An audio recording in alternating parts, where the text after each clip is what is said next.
Bonjour et bienvenue depuis Plateau Web TV. Nous sommes au cœur du Salon international de l'édition et du livre de Rabat, un espace où se croisent poésie, littérature et arts plastiques. Aujourd'hui, nous ouvrons une fenêtre culturelle avec Touria Olheri. Bonjour Madame Touria. Merci pour votre présence ici avec nous sur Plateau Map TV. Alors, vous êtes aujourd'hui au Salon international de l'édition et du livre de Rabat. Qu'est-ce que cette présence représente pour vous, à la fois en tant qu'autrice et surtout en tant que femme? Merci beaucoup, madame. Merci au studio de la MAP. Merci de votre invitation.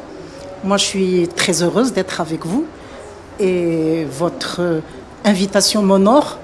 Nous sommes aussi honorés de vous avoir avec nous. Donc, je suis aujourd'hui au ciel pour deux événements, deux rencontres où je devais présenter deux amis universitaires, trois amis universitaires et romanciers et peintres.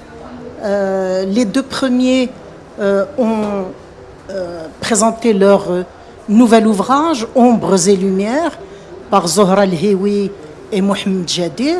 Et le deuxième, c'est un roman de M. Abdelrahim Kamal, Khaireddin, La rage des dents. Donc, je suis là en tant qu'autrice, en tant que romancière, puisque j'ai déjà publié plus de 7 ouvrages, dont le premier est La Répudiée, qui vient d'être réédité, puis traduit, et un nouveau recueil de nouvelles, Terre dangereuse, chez Afrique-Orient.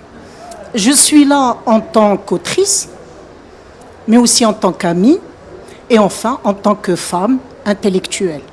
En tant qu'autrice pour présenter et signer mes ouvrages, pour être en accès direct avec les lecteurs, mais aussi en tant qu'amie, puisque présenter des collègues qui viennent pour la publication de leurs nouveaux ouvrages, c'est un acte d'amitié, un acte de foi, un acte de reconnaissance entre auteurs, mais aussi entre amis. Et enfin, en tant que femme, c'est un honneur pour moi, en tant que femme, en tant qu'intellectuelle, d'être au ciel, parce que la MAP nous permet une meilleure visibilité sur le plan du contact avec le public et une meilleure visibilité du contact aussi bien avec les lecteurs qu'avec les personnes qui n'ont pas lu et qui désireraient lire. Et actuellement, tout passe par la communication. Sans communication, il n'y a pas de livre. On peut écrire, mais si on n'a pas d'éditeur et si on n'a pas de moyens de communication, il n'y a aucune possibilité d'entrer en contact avec le lecteur et donc cet ouvrage ne sert à rien. Exactement, absolument, vous avez raison. Alors parlons toujours de la littérature. Comment percevez-vous la littérature marocaine actuelle? Alors il n'y a pas une littérature, il y a des littératures marocaines. Cette diversité ou cette multiplicité des littératures est en fonction de la langue que nous utilisons pour écrire.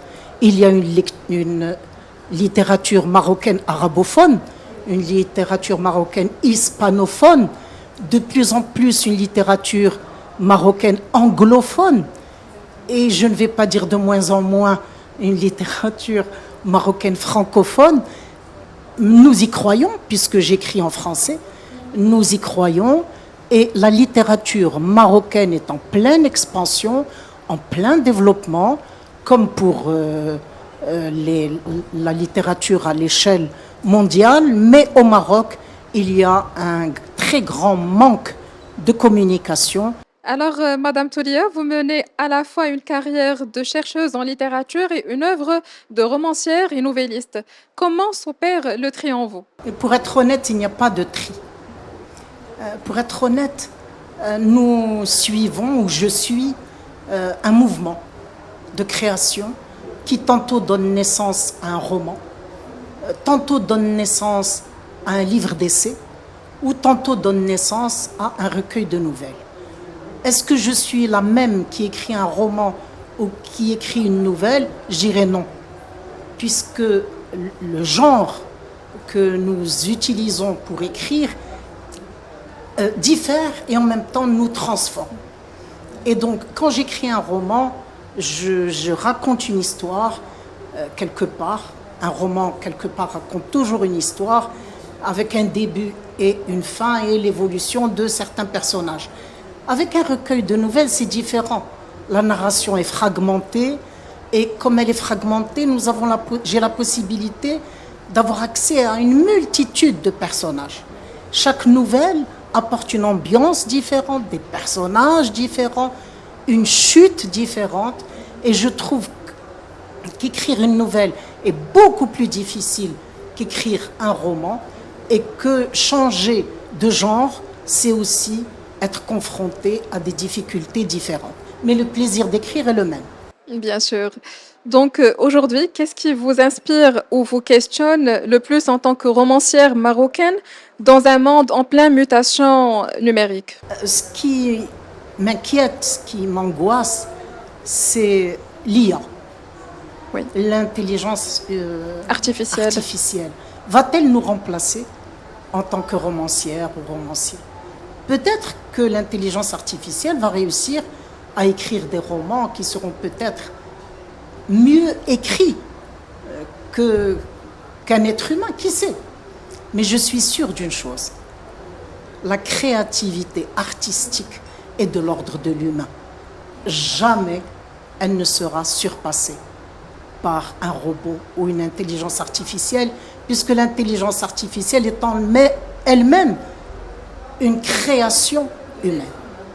Et donc moi, j'ai foi en l'humain, j'ai foi en l'art et j'ai foi en la littérature humaine, même si l'IA nous concurrence.